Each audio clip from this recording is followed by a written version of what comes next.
Hey guys, Azralynn here with an early access review of Planet Nomads.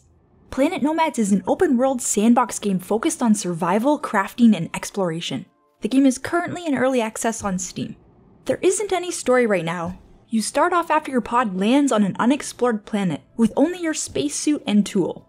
From there you start harvesting resources to build a base and survive. There are two game modes that you can play in, survival mode and creative mode. In survival mode, you'll need to harvest resources to build structures to help you survive. The survival aspects that you'll need to manage are your hunger, thirst, stamina, and health.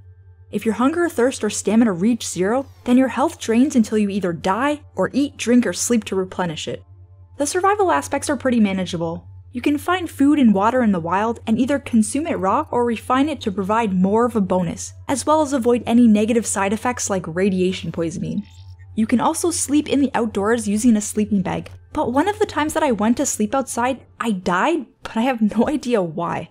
Dying isn't too bad though. You drop all of your loot where you died, but it becomes marked on your compass so that you can follow it to retrieve everything.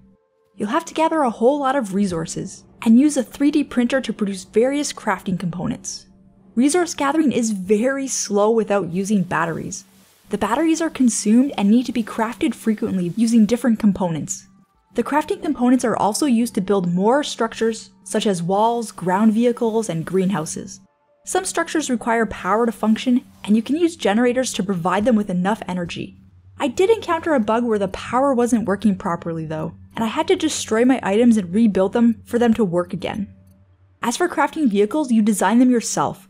It's a great idea in theory, but currently the vehicles need more work. Right now they're constantly getting stuck on parts of the terrain, and they're super slow going uphill, and you can actually jetpack faster, and then when you get out of the vehicle on an incline, they roll away from you. You can upgrade your suit, tool, and jetpack as you unlock new recipes. They are very helpful to increase your mining and exploring efficiency. However, it feels like I'm farming to become better at farming, and it's not all that satisfying. Actually, it's kind of boring after the first hour or two.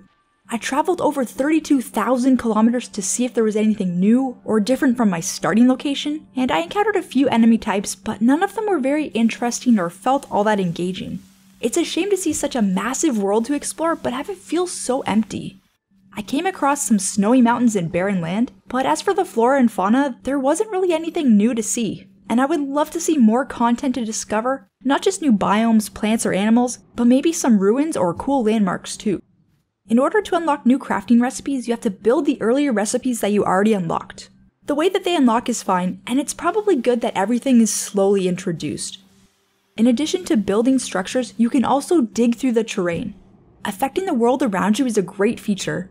However, without a way to rebuild it or smooth it out, it becomes more of an annoyance when you accidentally put a hole near your base. And I really hope that they add more functionality to the terrain morphing in the near future. In the creative mode, you can build as much as you want without needing to worry about gathering resources or dying. And I like that you can build anywhere that you want to, but placing structures can be very finicky, to the point where it made me not want to create more than I had to. The graphics look fantastic, but there are some issues when exploring further away from the starting location. Chunks of the terrain are often invisible and take a few seconds to render in, and there is a lot of texture popping, even at close distances. The game also suffers from performance issues, and it sometimes gets very laggy and choppy, but it is early access, so I understand that the optimization is still a work in progress. The music and ambience are good, and it creates a pleasant, relaxing atmosphere. The keyboard and mouse controls are not customizable, but most people will probably be okay with the defaults. And there is no controller support at this time. I played for about 4 hours in both the survival and creative mode. The game has some potential for replay value for those who really enjoy base building and exploration, but I don't think that it's at that point yet. I would love to see more content added as well as multiplayer to the game.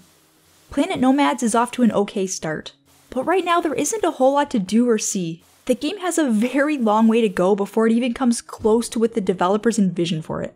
Until then, it might be better just to keep your eye on its development. I hope this review has helped you. If you enjoyed it, please like, subscribe, and post your feedback in the comments below. Thanks everyone, and have a wonderful day.